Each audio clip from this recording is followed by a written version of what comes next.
जो भी जिसमें भी आप कंफर्टेबल हो वो लैंग्वेज बोलना, जरूरी नहीं है हिंदी में। अगर आप इंग्लिश में कंफर्टेबल हो तो आप इंग्लिश या मिक्स भी बोल सकते हो, हिंदी इंग्लिश उस हिसाब से। जैसे इंट्रोड्यूस योर सेल्फ, इंग्लिश में कोई कंफर्टेबल ज्यादा रहता है तो आप इंग्लिश में बोल। इंट्रोड्यूस के अंदर जो होता है क्या क्या बोलना पड़ता है हमें, बेसिक क्या क्या बोलते हैं हम, देखो सबसे पहले तो आप इसमें नाम, ठीक है। फिर उसके बाद क्या होगा, फादर नेम।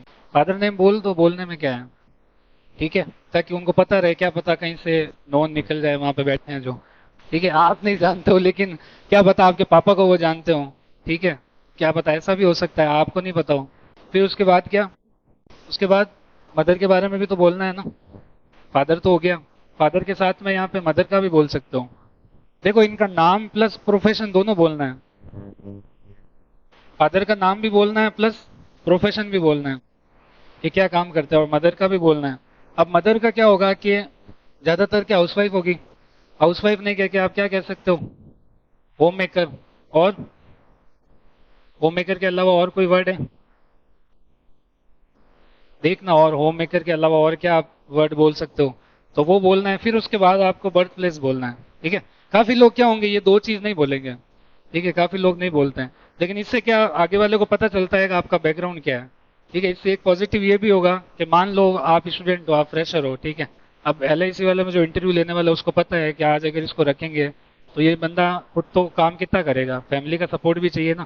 तो अगर उसको ये पता होगा कि आपके पापा जैसे बैंक में हैं, या कोई बिजनेसमैन है, या कुछ ऐसी जगह पे है जहाँ पे उनकी समाज में ज्यादा गैदरिंग होती है या फिर उनकी ज्यादा रिस्पेक्ट होती है, तो वो आपसे प्रभावित होंगे, आपके फादर से भी प्रभावित होंगे कि चलो इससे काम नहीं हुआ तो इसके फादर भी इसकी हेल्प जरूर करेंगे इस काम में, जैसे एजेंट बनाने में, कस्टमर लाने में। क्योंकि देखो आप लोग सब क्या है, अभी तक पढ़ाई कर रहे थे, समाज में इतने इन्वॉल्व नहीं होंगे, कोई भी नहीं होगा इन्वॉल्व इतना समाज में, ठीक है। जैसे या फिर अदर कोई गैदरिंग में नहीं आप इन्वॉल्व होंगे ज्यादातर, तो क्या होगा आपके जो रिश्तेदार वगैरह होंगे ना, उनको अगर डायरेक्टली आप अप्रोच करोगे पॉलिसी के लिए या फिर एजेंसी के लिए, तो वो आप पे इतना ट्रस्ट नहीं करेंगे, या फिर हो सकता है आप पे इतना वो विश्वास नहीं कर पाए, या वो एक बार मन में सोचे यार कि क्या पता कितने टाइम कर रहा है। इसकी बजाय क्या होगा कि अगर आप फादर को या मदर को इसमें इन्वॉल्व करोगे ना, या आपके जो वाइफ वगैरह है, हस्बैंड है, उनको आप इन्वॉल्व करोगे इन चीजों में, तो उससे ज्यादा पॉजिटिव इफेक्ट पड़ेगा, क्योंकि वो क्या काफी टाइम से इन एक्टिविटीज में है, जैसे समाज में कार्यक्रम में जाना, फैमिली गैदरिंग में जाना, उन सब चीजों से, तो वो आपका प्लस पॉइंट रहेगा वहां पे। पहले से भी ये देखती है कि आपके साथ में आपके फादर मदर का बैकग्राउंड क्या है, जिससे LIC को आपके प्रॉफिट हो, ठीक है। कुल मिला के बात यह है कि LIC को फायदा होना चाहिए आपको देने से, के पर्सनल पॉइंट ऑफ व्यू से भी प्लस फैमिली बैकग्राउंड के हिसाब से भी, ठीक है। तो ये दोनों बोलने के बाद फिर बर्थ प्लेस, बर्थ प्लेस या जो भी आपका नेटिव प्लेस है, क्या I am living currently in Jodhpur, या फिर आई बिलोंग्स टू जोधपुर, इस तरीके से। फिर उसके बाद तीनों चीज हो गई, बर्थ प्लेस बोल दो। फिर उसके बाद क्या बोलना है, क्वालिफिकेशन। क्वालिफिकेशन में नीचे स्टार्ट कर सकते हो या ऊपर से स्टार्ट कर सकते हो, या तो ऊपर से शुरू कर दो या नीचे से शुरू कर दो, जैसे 10th से बोल दो, फिर 12th, और फिर मार्क्स वगैरह नहीं बताओ तो चलेगा, आप सिर्फ अपना कॉलेज का नाम, स्कूल का नाम बोल सकते हो, तो उससे भी अच्छा इफेक्ट पड़ता है। जैसे मान लो कोई KV से पढ़ा हुआ है, नवोदय से पढ़ा हुआ है, ठीक है, तो उनको क्या लगेगा, या फिर कोई गवर्नमेंट स्कूल से पढ़ा हुआ है, अच्छी गवर्नमेंट स्कूल से, तो आगे वाले बंदे को क्या लगेगा, ये बंदा डिसिप्लिन है, क्योंकि उन स्कूलों में डिसिप्लिन होता है पूरा, ठीक है। आपको एकदम स्ट्रिक्ट रहना पड़ता है रूल्स रेगुलेशंस में। तो उस तरीके की जो स्कूल्स होगी उससे भी एक पॉजिटिव पॉइंट रहेगा आगे वाले के लिए, कि आपको जज कर सके आपके बैकग्राउंड को बिना कुछ बोले।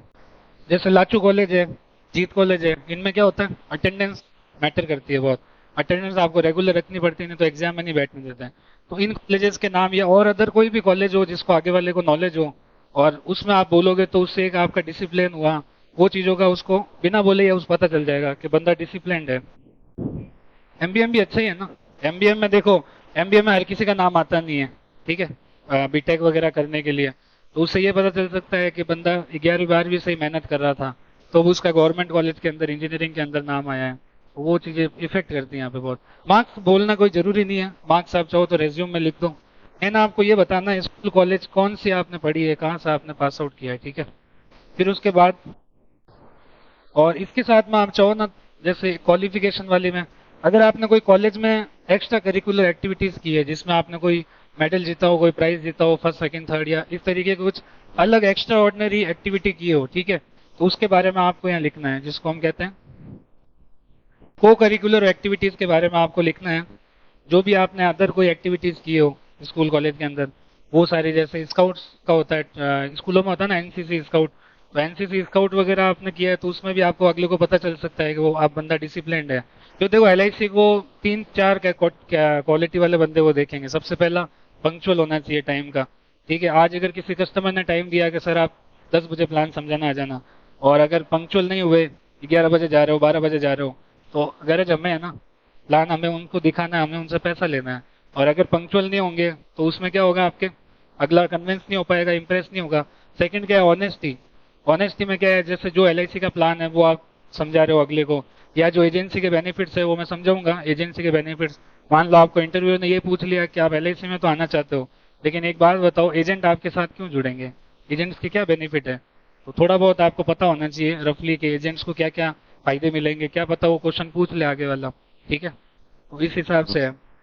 तो ये सारी चीजें आपको इसमें लिखनी है। ठीक है, अगर कोई जॉब एक्सपीरियंस है आपका, तो जॉब एक्सपीरियंस के बारे में बता दूं कि जैसे जॉब एक्सपीरियंस में, जैसे आपने 1 साल कहीं काम किया, तो कौन सी कंपनी में किया, वहां पे आपका जॉब रोल क्या था, इस कंपनी में आपका जॉब रोल क्या था, और क्या आप डीलिंग करते थे, और क्या आपने इस जॉब से सीखा। ठीक है, ये नहीं बोलना है क्यों छोड़ी क्या छोड़ी, वो चीजें नहीं, वो अगला पूछे तो ये चीजों का जवाब देना है, बाकी सिर्फ इतना ही।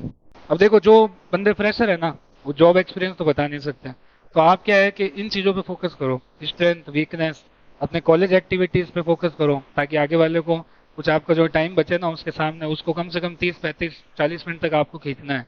तो आप ऐसी चीजें बताओ उनको जिससे आपका वो टाइम निकल जाए और आगे वाला आपको जान सके ज्यादा, क्योंकि देखो ये जॉब आपकी टीचिंग की भी है, एजेंट को आपको पढ़ाना पड़ेगा। ठीक है, एजेंट से आप बनाओगे ना तो उनको लाइसेंस दिलवाना पड़ेगा आईआरडीए से, जो आईआरडीए के बारे में हमने पढ़ा ना, तो उनको एक एग्जाम पास कराने के लिए आपको पढ़ाना पड़ेगा।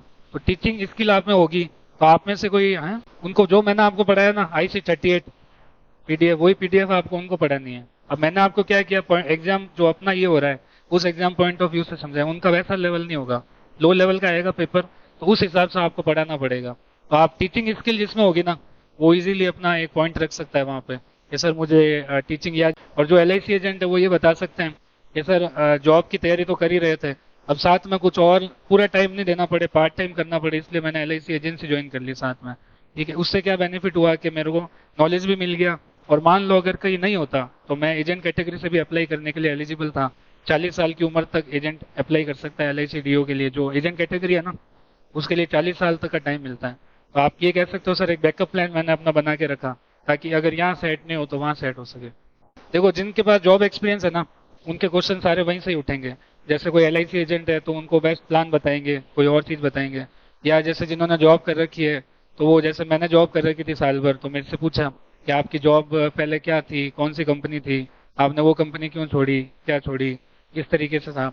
जैसे मान लो आपने वो जॉब छोड़ रखी है, ठीक है, और साल 2 साल का गैप आ गया बीच में, तो आप ये कैसे, वो पूछेंगे आपको जैसे गैप कैसा आया, हालांकि पूछते नहीं है, फिर भी अगर पूछो तो आप कह सकते हो कि सर प्राइवेट कंपनी का तो आज जहाँ मैं हूँ वहाँ पे भी 2 साल बाद जाऊंगा तो भी वहाँ मुझे वापस ले लेंगे, लेकिन मैं एक एक्स्ट्रा एक रिस्क लेके एक लाइफ स्टेबल करने की ट्राई कर रहा था कि साल 2 साल अगर देके अगर मैं गवर्नमेंट जॉब ले सकूँ तो मेरे लिए एक प्लस पॉइंट होगा। ठीक है, और जो टेक्निकल बैकग्राउंड से है ना, वो अपना एक आंसर ये भी दे सकते हैं, जैसे पहला तो ये दे सकते हैं टेक्नोलॉजी से रिलेटेड, दूसरा आप ये कह सकते हो सर बीटेक वालों की कोई गवर्नमेंट जॉब तो आती नहीं है।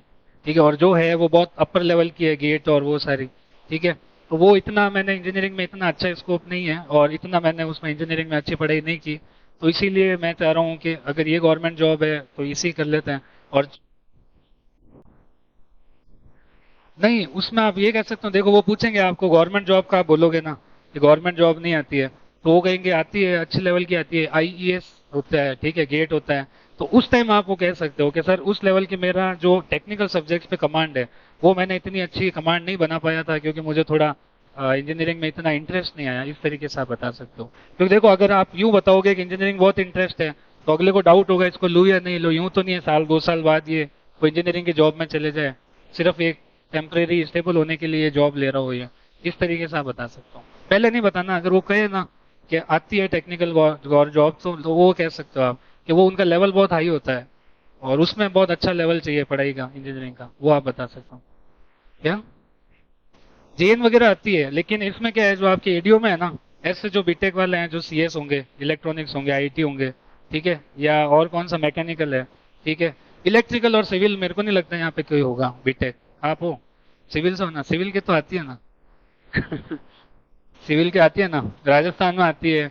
तो आप ये क्वेश्चन बता सकते हो कि उनका लेवल हाई होता है सर, तो वो हम कर नहीं सकते, ऐसा बोल सकते हो आप। ऑब्वियसली लेवल हाई होता है ना, उसमें आपको पूरा टेक्निकल सब्जेक्ट्स पढ़ने पड़ते हैं, चारों आपको कमांड बनानी पड़ेगी पूरी, अलग से कोचिंग ज्वाइन करके पूरा करना पड़ेगा। और ये इतना इजी है। उनका आप ये भी कह सकते हो सर, उसका प्रोसेस काफी लंबा चलता है ना, साल 1.5 साल तक चलता है। और ये वाला प्रोसेस बैंकिंग ऐसा प्रोसेस है जिसमें 6 महीने के अंदर आपके पास ज्वाइनिंग लेटर हाथ में आ जाता है। तो इसलिए मुझे इजीली एक जॉब लेनी थी, इसलिए मैंने ये। फिर उसके बाद क्या बोलना है, आपकी स्ट्रेंथ, वीकनेस, हॉबीज। फिर हॉबीज, स्ट्रेंथ में देखो आप अपनी क्या, एक देखो स्ट्रेंथ में तो आप कुछ भी अपना लिख सकते हो, लेकिन मेन वीकनेस का पॉइंट होता है। वीकनेस में आप ऐसी चीज मत लिखो जो नेगेटिव हो, आगे वाले को एक नेगेटिव इंप्रेशन डाले, ठीक है। जैसे आप वीकनेस में ये बोल सकते हो कि मुझे किसी को मना करने की आदत नहीं है, ठीक है, ये मेरी वीकनेस है सबसे ज्यादा। जैसे आज अगर किसी ने मेरे से पैसे मांग लिए तो मैं मना नहीं कर सकता, या आगे वाले ने मेरे को किसी ने कहा कि आज ये काम करना है, तो मैं आगे वाले को मना नहीं कर सकता। तो उसके लिए आगे वाले जो इंटरव्यू ले रहा है ना, उसके लिए प्लस पॉइंट होगा, यार ऐसे बंदे ही चाहिए हमें तो, ठीक है, जो ऑफ भी हम काम करें वो इजीली कर ले। तो इस तरीके का आप वीकनेस बता सकते हो। इसके अलावा आप ये कह सकते हो वीकनेस के, मेरी ऐसी वीकनेस है कि मैं ज्यादा लोगों को झूठ नहीं बोल सकता या अपनी बातों में नहीं घुमा सकता, इस तरीके से आप बता सकते हो, ठीक है। तो ये इस तरीके से आप कोई भी वीकनेस अपनी ढूंढ सकते हो, जो भी है सब एक जैसी वीकनेस मत बोलना वहां पे। और हॉबीज में तो आपको पता ही है, हॉबीज में देखो ऐसा मत कहना कि सिंगिंग, डांसिंग। सिंगिंग है तो कोई गाना याद कर लेना, ठीक है, वहां पे अगर बोल सको बिना कोई हिचकिचाहट के तो वहां बोल लूँ। और बुक रीडिंग का है तो 1 या 2 बुक जो भी आपकी फेवरेट है उसके बारे में पूरी डिटेल ले लेना। जैसे स्पोर्ट्स में है ना, तो स्पोर्ट्स में जैसे रिसेंटली, जैसे आपको मान लो क्रिकेट अच्छा लगता है, तो जो भी क्रिकेटर आपको अच्छा लगता है उसके बारे में कोई भी एक, जैसे जो रोल मॉडल हो वो आपको पूछ लेंगे, जैसे क्रिकेट तो अच्छा लगता है लेकिन आपका रोल मॉडल कौन है, ठीक है, क्रिकेट में आपको सबसे अच्छा कौन लगता है, और क्या उसकी आपको क्वालिटी ऐसी है जो आप उसके प्रभावित हो रहे हो, तो उसके बारे में पूरी आपको पता होनी चाहिए। जैसे धोनी है तो धोनी के बारे में पूरा पता होना चाहिए, क्या क्या उसके लाइफ में जो ऐसे पड़ाव आए थे जिससे आपको उसको लगा इंस्पायरिंग है बंदा बहुत, इस तरीके से। या जैसे कोई पॉलिटिशियन का आप बोल रहे हो तो उसके बारे में कुछ आपको होना चाहिए सब। तो वो जो भी आप बोलो ना उस चीज में, तो उसके पीछे कोई ना कोई लॉजिक होना जरूरी है। मान लो अगर वो क्वेश्चन पूछ ले तो आप इमीडिएटली रिप्लाई कर सको, ठीक है। और क्या हॉबीज हो सकती है, कोई अलग हॉबी है किसी की, मूवीज देखना, ये मत बोलना वहां पर। मूवीज में आप देखो ये कह सकते हो, पर्टिकुलर कोई कैटेगरी में चले जाओ, जैसे बायोग्राफी मूवीज देखना अच्छा लगता है, ठीक है, या जो ऐसी कोई इंस्पायरिंग स्टोरीज की मूवी होती है ऐसे, वो नहीं तो वो क्या सोचेंगे कि यार LIC में तो फ्री टाइम मिलेगा, तो ये तो पूरी दिन बैठा बैठा मूवी देखता रहेगा वहां पे, और कुछ काम होगा नहीं। इस तरीके से आप बताओ। जैसे मूवीज का भी है तो अच्छे लेवल की मूवीज पे आप चले जाओ, कि जैसे जो रियल स्टोरी, इंस्पायरिंग स्टोरीज की है, बायोग्राफी मूवीज है, वो मुझे अच्छी ज्यादा लगती है। कॉमिक है ना, हाँ, जो भी आप बुक वगैरह जो भी लो, कोई 1 या 2 बुक आप पर्टिकुलर उसकी पूरी हिस्ट्री पता कर लो, ठीक है, कौन से ऑथर की है, क्या उसकी डिमांड है, क्या आपने उससे सीखा। मान लो अगर वो पूछ ले आपकी बेस्ट कॉमिक कौन सी है, तो उसके बारे में आप पूरी डिटेल बता सको वहां पे। वीडियो एडिटिंग आप कह सकते हो, या फिर वीडियोग्राफी, सिनेमेटोग्राफी। फिटनेस बता सकते हो, फिटनेस अच्छी है, फिटनेस में फिर वो ये कह सकते हैं कि आप अपनी फिटनेस हॉबी के लिए क्या करते हो। आप बता सकते हो कि मैं जैसे रनिंग करता हूँ, साइकिलिंग करता हूँ, जिमिंग करता हूँ, जो भी आपको है, मतलब जो भी। और या फिर ऐसा पूछ सकते हैं इंडिया के अंदर बेस्ट फिटनेस मॉडल कौन है अभी, या अभी जो इसमें कोई होता है ना एक ओलंपिया, मिस्टर ओलंपिया कौन बना, रिसेंटली न्यूज है 2-3 महीने पहले हुआ था, तो वो चीजें आप पता कर सकते हो। इसके अलावा और कोई हॉबी, और कोई नहीं है किसी की हॉबी, अलग से कोई हॉबी हो कि मुझे LIC के प्लान समझाना पसंद है। हाँ, मेडिटेशन, योगा बोल सकते हो आप। फिर अगर वो देखो योगा में वो ये पूछ सकते हैं कि मतलब जैसे उनको अगर कोई पर्सनली कोई प्रॉब्लम है, जैसे मान लो कि मन शांत करना है, टेंशन ज्यादा होती है, तो उसके लिए कौन सा मेडिटेशन बेस्ट रहेगा, आप मुझे सजेस्ट करो। वो पर्सनली ओपिनियन लेना चाह रहे होंगे खुद के लिए, तो ऐसे में वो चीजें आपको पता होनी चाहिए कि योगासन है तो उसका पता होना चाहिए। वो ये नहीं कहेंगे कि योगासन करके बता दो, ठीक है, लेकिन वो नॉलेज होना चाहिए बस आपको। और जो भी बोलो, भले गलत भी बोलो तो कॉन्फिडेंट होके बोलना। डिबेट करना अच्छा लगता है, ठीक है, लोगों को कोई भी हो डिबेट करना अच्छा लगता है। या कोई टॉपिक ले सकते हो कि मुझे पॉलिटिकल इश्यूज पे डिबेट करना अच्छा लगता है सर, या कोई टेक्निकल सब्जेक्ट्स पे। जैसे काफी जनों की हॉबी ये हो सकती है कि जैसे बीटेक वाले हैं वो कह सकते हैं कि मुझे टेक्नोलॉजी से जो भी नए चेंजेस आते हैं उनको अडॉप्ट करना अच्छा लगता है, उनके बारे में नॉलेज लेना अच्छा लगता है। फिर वो कहे आपने कौन सा नॉलेज लिया, तो आप कुछ रिसेंटली बता सकते हो। फिर वही लेके जैसे आर्टिफिशियल इंटेलिजेंस का बोला, साथ में आप बोल सकते हो सर एलआईसी ने भी अभी आर्टिफिशियल इंटेलिजेंस की एक चैटबॉट लॉन्च किया एलआईसी मित्र। अगले ने नहीं पूछा लेकिन आपने बता दिया, तो उसको एक अवेयरनेस रहेगी कि बंदा एलआईसी तक भी इस चीज को नॉलेज में है पूरा। ठीक है, इस चीजों से बहुत फर्क पड़ेगा आपको। तो ये आपको सब बोलना है इसमें। तो इसमें कम से कम आपका लाइन के हिसाब से नहीं तो कम से कम 2 से 5 मिनट लगेंगे आपको बोलने में। ठीक है, कंटिन्यू नहीं बोलना है एकदम से धड़ाधड़ रट के, धीरे धीरे बोलना है एकदम। हो सकता है बीच में वो क्वेश्चन पूछ ले तो आपका फ्लो टूट जाएगा, तो आपको वापस पता होना चाहिए कि आगे मैंने कहाँ पे एंड किया था। तो काफी जने होंगे जो रट के जाते हैं, ठीक है, फिर वो पूछेंगे तो वापस शुरू करना पड़ेगा आपको, वो चीज नहीं होनी चाहिए। ठीक है।